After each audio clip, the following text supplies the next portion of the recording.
we do not recognize that we have the very opportunity to create relationships, to create a rapport, but to understand who they are and what they are thinking.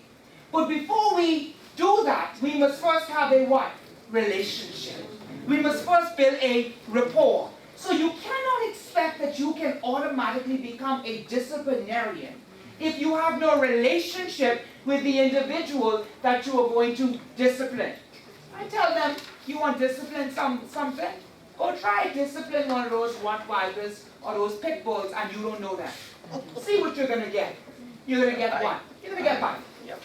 And so when I think about this thing called youth development, it does not settle well with me as to how youth-serving organizations, how youth leaders work with young people. If, in fact, as a director of youth, if I had every youth leader that calls themselves a youth leader doing the job of a youth leader, then our society would not be in the malfunctioning state that it's in now. Some people tell me that we are in a societal crisis. Sorry. I have our senior officer here, Ms. Simmons, who helps me with words. When I give her a speech, man, she's making me sound smart. A crisis is a short-term problem. In other words, it's going to be resolved very soon. A malfunction means, chances are this thing don't look like this getting better no time soon. And so right now, our youth in this country are in a malfunctioning state, not because they've chosen it, but because we as a generation before them have put them in it. The youth, we are blamed for everything. They're labeled for everything. And what bothers me sometimes is that the persons who are responsible for them are the first ones to put labels on them. And so this certification course has changed significantly from years before.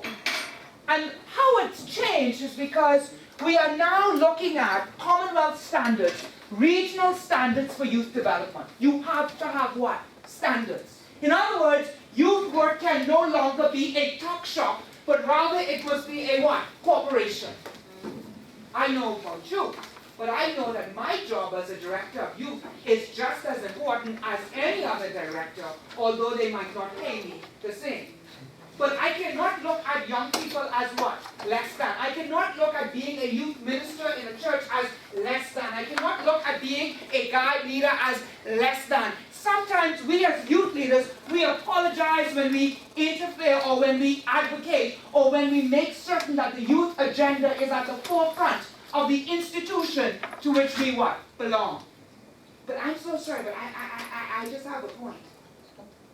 I don't think that that is really going to have an impact on the young people the way it should. No! Open your mouth and speak boldly. That ain't going to work for us. Sorry. Or we need a little bit more than this. When I went to, well, I still go to that church. I served as the youth director for the church, and I stood up in the vestry because I know we have, how many faith-based groups do we have here? Raise your hand.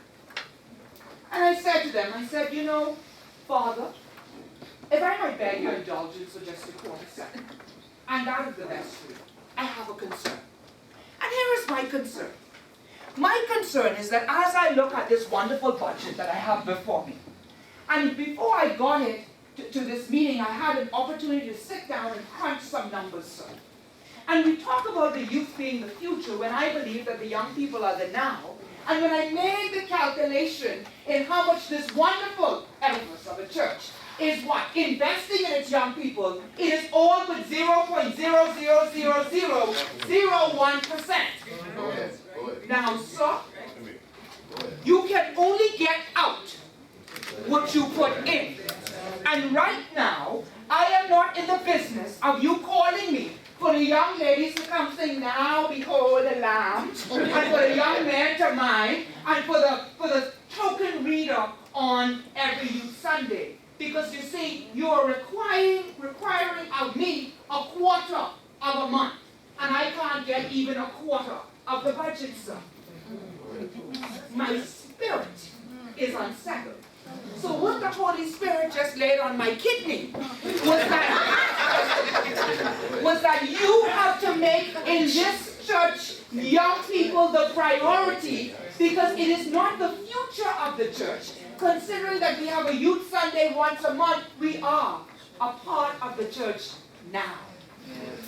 And then you have all of these other institutions and all of these other organizations and all of these other community groups that you all are working with. And you know, I cry shame on you all, because you all as leaders or potential leaders have become comfortable with where youth development work is in the country. Young people are not to be yesteryear seen and not heard, but young people ought to be seen and heard. Because if we don't hear them, we have no clue what they are what? Thinking. Yeah. If we don't see them, we don't know what they're doing or wearing. And so now, you know, I'm a practicing psychologist. Still got my practice, never make it there any day, but I still got it. You know, holding on. And I said to this parent the other day, I said, you know, and he's a child, that's what he is, he's a child. And I tell him, shut up, he need to shut up. 6 months later, what did the parent come to me for? Charlie talking to me. I said, but did you tell him shut up? I am confused as to what you want. Do you want him to talk, or do you want him to shut up? Which one? Because if he speaks to you, sir, and he speaks to you in a manner that you do not like, the fact is he's speaking to you so you have the opportunity to correct him. That's right. It has just unsettled me. It is almost to the point that it confuses me. So this course is not for you to be comfortable. And if I make you comfortable tonight, I have not done my job. This is a boot camp in youth development. This is for you to be able to walk up to somebody and say, guess what? That is a young person whom you ought to respect. That is a young person who you ought to protect. And I will go to jail. My God, my sister right here, give me your ear.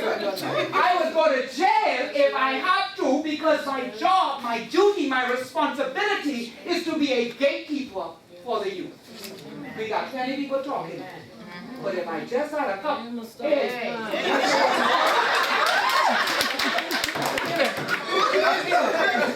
I got a couple people to do it, we'll be somewhere. So we're going to define what is youth for the Bahamas, understanding the National Youth Leader Certification, definition of youth development work, knowledge of the asset-based approach, definition of youth mainstreaming, knowledge of the rights-based approach, definition of youth empowerment, understanding the key stakeholders in development work. But before I do that,